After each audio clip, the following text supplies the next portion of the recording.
My husband filed for divorce and mocked me in court, thinking I was broke, until the judge announced my hidden net worth and completely flipped the outcome of our divorce battle. Your narrative refined. Here's a revised version of your script, keeping the original length and flow, with some rephrasing for a fresh feel. I'm Sarah, 29, and right now, I'm sitting in this courtroom, watching my husband of 6 years actually laugh as he signs our divorce papers. Michael always thought I was just some naive small-town girl with no real drive. He had no idea that while he was cheating on me with his coworker, I was quietly building an empire right under his nose. The judge is about to read my financial statement, and honestly, I can't wait to see that smug smile vanish from his face. Before I tell you how my soon-to-be ex-husband's expression utterly changed, please let me know where you're watching from. And if you've ever had to stand up for yourself when no one believed you were capable, hit that like and subscribe button. I was a small-town girl from Tennessee who moved to Nashville to study accounting at Vanderbilt University. Despite my humble beginnings, I dreamed big about working in corporate finance. My parents always drilled into me the importance of hard work and saving money, lessons that would prove priceless years later. I met Michael at a coffee shop near the university campus. I was deep in study for financial analysis exam when he approached my table. He was a third-year law student from a long line of Nashville attorneys, and he radiated the kind of confidence that only comes from never worrying about money a single day in your life. You have potential. You just need the right guidance, were his first words to me, looking at my accounting textbook. At the time, I thought it was a compliment. Now, I see it was both an insult and a preview of our entire relationship. He seemed perfect, ambitious, charming, successful, and seemingly interested in me. Despite my ordinary background, our romance was a whirlwind. Michael took me to restaurants I could never afford, weekend getaways to Gatlinburg, and introduced me to a lifestyle I'd only seen in movies. But from the very beginning, he was constantly trying to improve my tastes and social circle. He criticized my Target clothes, suggested a more sophisticated haircut, and made subtle digs about my college friends having a limited worldview.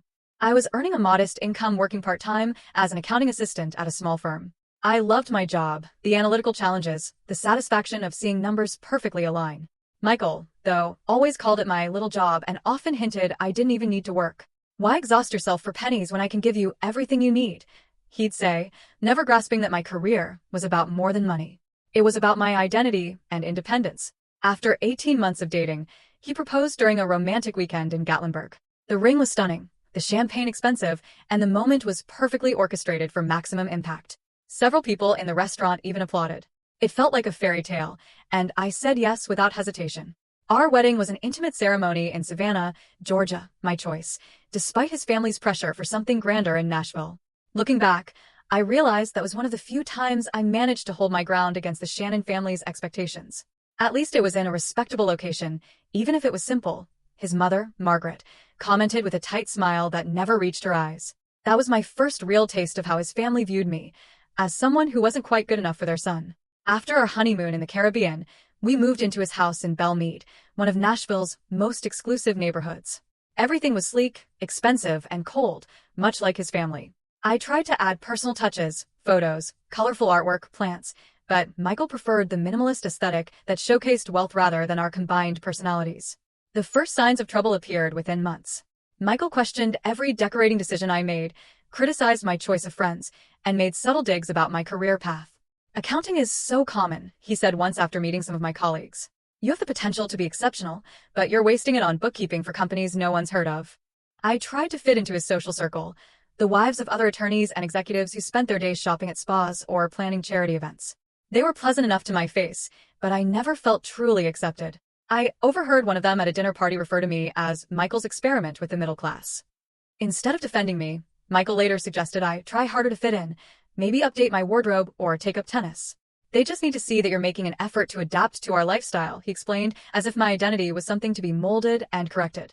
Those early years were a confusing mix of luxury and loneliness, being showered with expensive gifts while feeling my self-worth diminish. I was slowly becoming what Michael wanted, a trophy wife who reflected well on him, while the independent, creative woman I had been was fading away. 2 years into our marriage, the tensions that had been simmering beneath the surface began to boil over. Michael had always been particular about our finances, but his behavior became increasingly controlling. Despite our joint accounts, he questioned every purchase I made while spending lavishly on himself without discussion. "Did you really need another set of professional development books?" he would ask, examining the credit card statement. "That's $150 that could have been invested." Meanwhile, He thought nothing of dropping thousands on a new golf membership or expensive watches. Gradually, I found myself isolated from my friends and family. Visits to my parents in small-town Tennessee became less frequent because Michael always had an excuse: a work event, a dinner with clients, or simply that rural Tennessee is too provincial for my taste. My college friends stopped calling after Michael made it clear they weren't sophisticated enough for his home. Your friend Jessica asked if our wine was from California. He scoffed after a dinner party I had organized, as if we would serve domestic wine to guests. It's embarrassing, Sarah. My career, which had once been a source of pride, became a constant battleground. When I was offered a promotion to senior accountant, Michael wasn't supportive. Is the modest bump in salary worth the extra hours away from home? He questioned. We're planning to start a family soon, remember? This was news to me. Whenever I brought up having children, he always said the timing wasn't right. It was around this time that I discovered my passion for financial consulting. The firm I worked for was expanding its services, and I volunteered to learn the advisory and strategic planning aspects. I found I had a natural talent for understanding investment patterns and creating financial strategies that delivered real results. Excited about this new direction, I shared my idea of eventually starting my own boutique financial consulting firm with Michael. His response was crushing. Sarah, be realistic. Starting a business requires business acumen, which isn't exactly your strong suit. Besides, most small businesses fail within the first year. Why risk what we have? Our approaches to money highlighted our fundamental differences. Michael believed in conspicuous consumption, the right address, the right car, the right vacation spots, all to maintain an image of success. I, with my middle-class upbringing, believed in saving, investing wisely, and finding value rather than just high price tags. As our third anniversary approached, Michael's late nights at the office became the norm rather than the exception. Big client, market analysis, quarterly reports, his excuses varied, but his absence remained constant. I ate dinner alone most nights, went to bed alone, and increasingly lived the life of someone single, but with the financial scrutiny of a child receiving an allowance. Our first truly major argument came after his family's annual Christmas gathering. In the car ride home, his mother had pointedly asked when we would be giving her grandchildren. I mentioned that I was ready whenever Michael was, only to have him smoothly change the subject. When I confronted him at home, his reaction was cold. Children are a massive responsibility and expense, he said, loosening his tie. With your modest career and my family's expectations, any child of ours would need trust funds, private schooling, the right connections. We're not there yet financially. Not there yet. I questioned, genuinely confused. Michael, you make six figures. Your family has generational wealth. What are we waiting for? His response was telling. My money isn't the issue. You still haven't established yourself properly. What would you contribute to a child's future? The hurt of his words festered for days. His dismissive attitude toward my career, insignificant. He called my salary during another argument, solidified something in me. I needed financial independence. Not just for myself, but for my sanity. That week, I opened a separate bank account at a different bank. I set up a small direct deposit from my paycheck. Not enough that Michael would notice if he checked our joint accounts, but enough to start building something of my own. Simultaneously, I began educating myself on financial independence. I read books on investing, took free online courses on business management, and subscribed to newsletters about entrepreneurship. All of this I did in private browse modes, careful not to leave digital breadcrumbs for Michael to discover. The woman who had once been swept off her feet by grand gestures and expensive dinners was slowly awakening to the gilded cage she lived in and planning her escape, one small step at a time. While Michael continued his late nights at work, I began laying the foundation for my independence. Using my growing separate savings, I registered a small business entity, Sarah Mitchell Financial Solutions, and built a simple but professional website showcasing my portfolio and services. My first challenge was finding time to work on my business without Michael knowing. I converted our rarely used guest bedroom into a home office, explaining to Michael that I needed a dedicated space for continuing education to advance at the firm. He barely paid attention to the change, dismissing my professional development as cute ambition rather than a serious endeavor. Just don't let it interfere with our social obligations, was his only concern. My first client came through a stroke of luck at our local coffee shop. I overheard Elena Rodriguez, the owner of a growing catering business, complaining about the expensive quotes she'd received from financial advisors. I can't afford $10,000 for a financial plan, but I'm losing money somewhere and can't figure out where, she told her business partner. I introduced myself, explained my background, and offered to help her at a fraction of the cost, with the understanding that I was building my portfolio. Elena took a chance on me, and the results exceeded both our expectations. I identified inefficiencies in her cash flow, restructured her payment terms with vendors, and created an investment strategy for her profits that increased her returns by 40% in the first quarter. The transformation was dramatic enough that she referred me to other small business owners in her network. Working with Elena not only gave me my first success story, but also a genuine friendship, something I had been missing in Michael's curated social circle. She was authentic, hardworking, and appreciated my skills in a way my husband never had. "You have a gift, Sarah," she told me over coffee one day. "You understand money in ways that help real people build real wealth. Don't let anyone tell you otherwise." I worked late nights while Michael was away on his increasingly frequent business trips. I converted our walk-in closet into a makeshift office for client calls, using blankets to dampen the sound. Every new client was both exhilarating and terrifying. Exhilarating because my business was growing, terrifying because discovery would mean confrontation. The learning curve was steep. I made mistakes, undercharging for complex projects, occasionally overpromising on timelines. But I learned quickly. Each client taught me something new about running a business, about setting boundaries, about valuing my own expertise. I used my savings to invest in essential software and certifications, carefully hiding the charges among household expenses or making cash purchases. My client list grew steadily over the course of a year, primarily through referrals and word of mouth.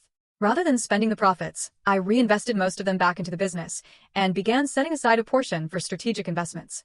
Michael remained oblivious, attributing my increasing confidence to finally adjusting to our lifestyle rather than professional fulfillment. A pivotal moment came when I worked with a tech startup founder whose financial restructuring after my consultation helped her secure a major funding round. The success story was featured in a Nashville business magazine. I had to decline being mentioned by name, citing privacy reasons, but the credibility gave me access to larger clients. Through Elena, I met Patricia Chin, a serial entrepreneur who had sold her previous company for 8 figures and was launching a fintech startup. Initially hiring me for a small project, Patricia quickly became both a valued client and mentor. "You're charging too little for your expertise," she told me bluntly after reviewing my rate sheet. "Triple your prices and watch how your perceived value changes." She was right. When I raised my rates, instead of losing clients, I attracted more established businesses willing to pay for quality. Patricia also introduced me to the world of angel investing and strategic portfolio management. "Cash loses value sitting still," she explained. "You need to make your money work for you." Under her guidance, I began making strategic investments in emerging companies, including Patricia's new venture, which focused on AI-driven financial planning tools. I started with small amounts, but as my business grew, so did my investment portfolio. The exhilaration of watching both my business and investments grow was intoxicating. For the first time since meeting Michael, I felt truly alive, purposeful, and independent. I was building something valuable entirely on my own merits.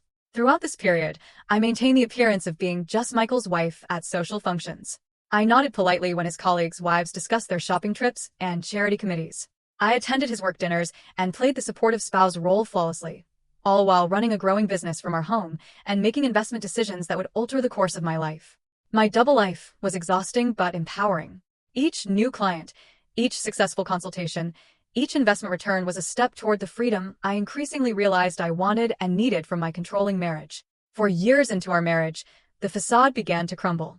It started with a text message that appeared on Michael's phone while he was in the shower. A preview visible on his lock screen from someone named, I read, "Missing you already. Last night was."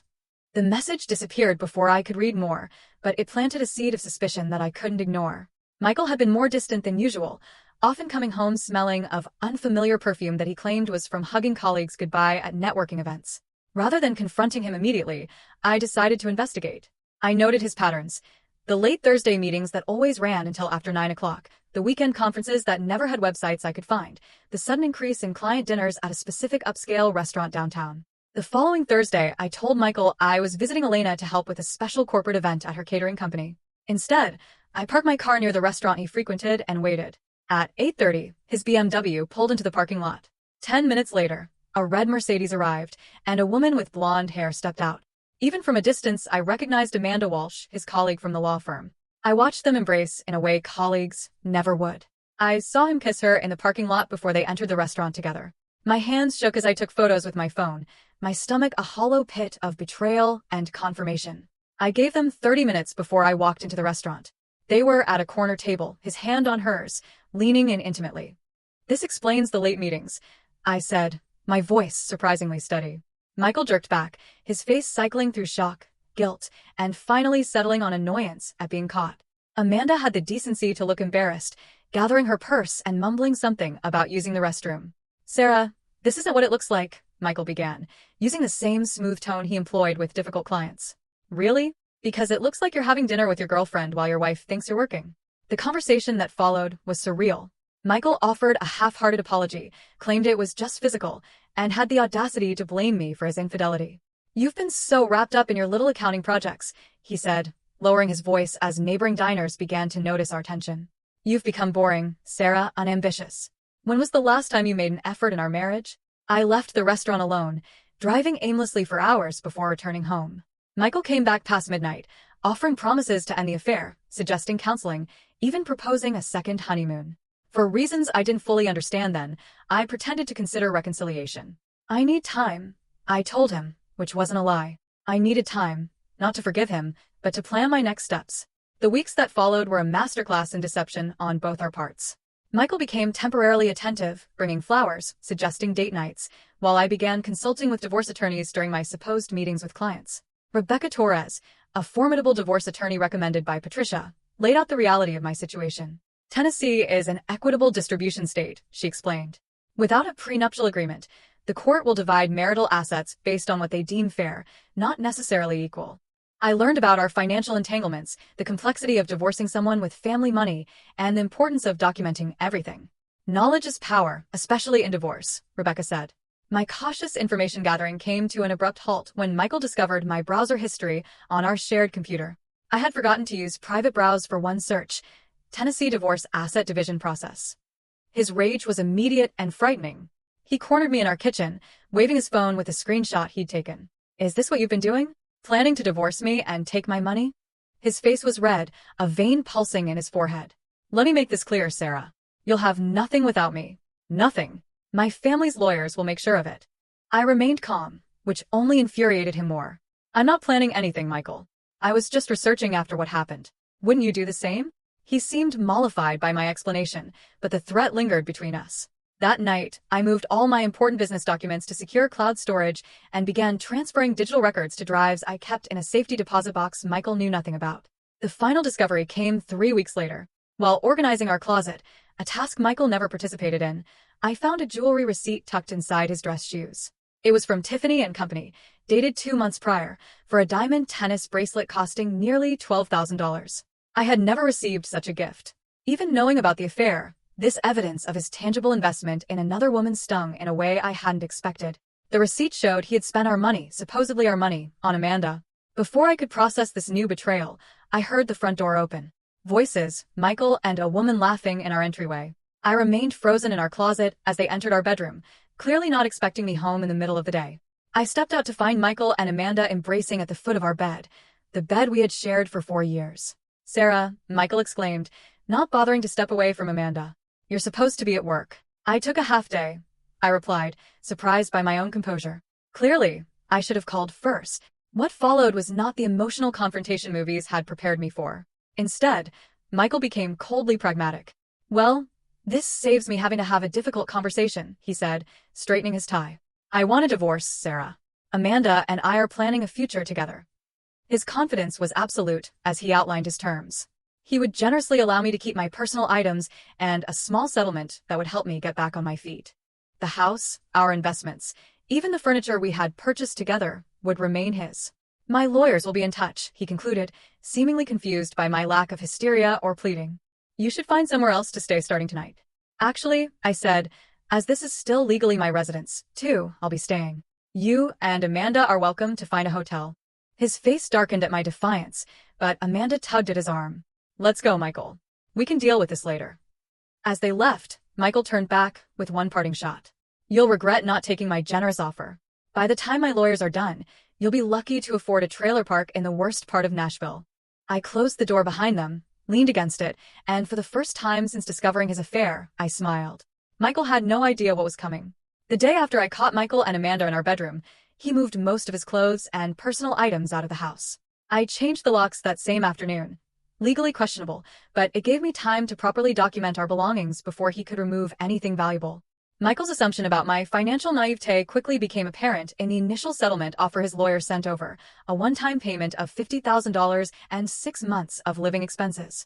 In exchange, I would make no claims on any of our other assets, including the house I had helped furnish and maintain over 4 years.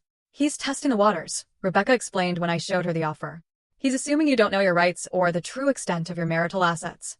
With Rebecca's guidance, I formally rejected the offer and began the process of financial discovery, a legal mechanism requiring both parties to disclose all assets and liabilities. Michael's response was to have his lawyer delay and obfuscate at every turn. This is a standard tactic, Rebecca assured me. They're hoping to drain your resources and patience until you accept less than you deserve. What Michael didn't realize was that I wasn't depending on his disclosures. I had been tracking our joint finances meticulously for years, including accounts he thought I didn't know about. More importantly, I had my own growing resources that he knew nothing about. After careful consideration and consultation with Rebecca, we made a strategic decision. I would temporarily withhold the true scope of my business and investments during the initial phases of negotiation. Tennessee law generally considers businesses started during marriage to be marital property, but Rebecca identified a potential exception based on the fact that Michael had actively discouraged my business and provided no support, financial or otherwise, in its creation. We'll disclose everything at the right time, she assured me. But for now, let's let him believe his own narrative about you. While the legal process inched forward, Michael launched a social offensive. Mutual friends began avoiding my calls. Invitations to social events dried up. Even our neighbors, who had always been friendly, became coldly professional. I later learned that Michael had been spreading a narrative that I had cheated on him, that I was mentally unstable, and that he was divorcing me despite his best efforts to save our marriage. In the circles where his family name carried weight, his version of events was accepted without question. The pain of this social exile was unexpectedly sharp. People I had shared holidays with, celebrated milestones with, shared confidences with, all vanished from my life based on Michael's lies. All except Elena and Patricia, who never wavered in their support. People who believe gossip without hearing both sides aren't worth your energy, Elena told me over emergency pastries in her catering kitchen after a particularly difficult day. Focus on building your new life, not mourning the old one. Michael's attempts to intimidate me escalated as he realized I wasn't going to quietly accept his terms.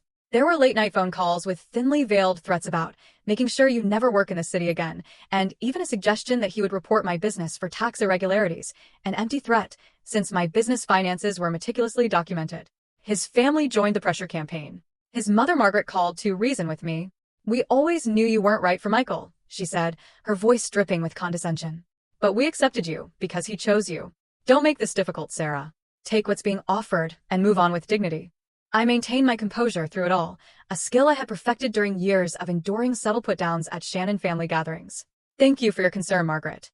I'll be guided by my attorney's advice." Michael's overconfidence began working against him. Believing I had no resources to fight a prolonged legal battle, he made several critical mistakes. He failed to disclose investment accounts that I had documentation for. He underreported the value of his stock portfolio. He claimed certain assets were separate property when they had been clearly purchased with marital funds. Rebecca documented each discrepancy meticulously, building a case that would eventually undermine his credibility with the court. Meanwhile, my company experienced exponential growth during the separation period. A financial restructuring plan I designed for a regional restaurant chain helped them avoid bankruptcy and triple their profits, leading to features in industry publications. I had to decline interviews, citing personal reasons, but the professional recognition brought in a flood of new clients. The major breakthrough came when I secured a contract with a national retail chain to overhaul their entire financial strategy, a six-figure deal that transformed my business from successful to exceptional. I hired 4 employees, rented a professional office space in downtown Nashville, and began turning down clients whose values didn't align with my company's mission. All of this happened as Michael and his legal team continued to characterize me as a struggling bookkeeper dependent on her husband's support. His perception of me as the naive small-town girl dazzled by his wealth had calcified to the point where he couldn't conceive of my success independent of him. During this time, Patricia introduced me to a group of angel investors looking to fund promising fintech startups. My combination of practical financial expertise and technology vision impressed them enough to offer seed funding for a revolutionary financial planning app one had been developing. The app, which used AI to provide personalized financial advice for small businesses and individuals, launched in beta with overwhelmingly positive responses. Within 6 months, we had 50,000 users and were fielding acquisition offers from major financial institutions. I also made strategic investments in several other startups, leveraging my network and financial expertise to identify companies with exceptional growth potential. My portfolio diversified across technology, real estate, and emerging markets, all carefully managed to maximize returns while minimizing risk. The night before our final court date, I sat alone in the house that had never felt like home, reflecting on my journey. For years earlier, I had been so eager to please Michael that I had begun to lose myself. His betrayal, painful as it was, had forced me to rediscover my strength, ambition, and worth. I packed a small overnight bag. Regardless of the judge's decision, I had decided I would not spend another night in the space where my marriage had unraveled. My new penthouse apartment was ready, purchased through an LLC Michael knew nothing about, furnished with pieces I had chosen for their beauty and comfort rather than their status value. As I zipped the bag closed, my phone chimed with a text from Patricia. "Remember who you are tomorrow, not who he tried to make you be." With those words in my heart, I prepared to face the final act of my marriage to Michael Shannon. The morning of our court date dawned clear and crisp. I dressed in a navy blue suit, conservative but confident, with a single piece of jewelry, a small diamond pendant Elena and Patricia had given me to mark my business's second anniversary. "Your Independence Diamond," they had called it. I arrived at the courthouse 30 minutes early, as Rebecca had advised. Michael was already there, looking expensive in a tailored charcoal suit, his attorney, David Harrison, beside him. David was a senior partner at one of Nashville's most prestigious law firms and had a reputation for aggressive divorce settlements that favored wealthy clients. Michael smirked when he saw me, leaning over to whisper something to David that made both men chuckle. His confidence was palpable. He believed this was merely a formality before his inevitable victory. Rebecca arrived moments later, immaculate in a burgundy suit that stood out against the courthouse's muted colors. Unlike David with his team of junior associates, Rebecca worked with precision and purpose, radiating a quiet confidence that had reassured me from our first meeting. "Ready?" she asked, her expression giving nothing away to observing eyes. "More than ready," I replied. Judge Catherine Williams' courtroom was intimidating in its austerity. The judge herself, a woman in her 50s with silver hair and penetrating eyes, had a reputation for fairness but little patience for games or emotional displays.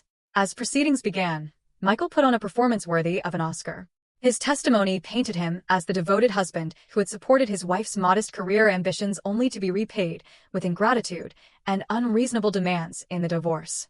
"I just want a fair resolution, Your Honor," he said, his voice modulated to convey reasonable disappointment. "I've offered Mrs. Shannon a generous settlement that would allow her to maintain a comfortable lifestyle while she rebuilds her career." David presented their case for the division of assets, highlighting Michael's family wealth as separate property, minimizing my contributions to our marital assets, and suggesting that the house purchased primarily with his earnings should remain his property. Throughout their presentation, I maintained my composure, neither reacting to Michael's fabrications nor revealing my emotions. Judge Williams occasionally glanced my way,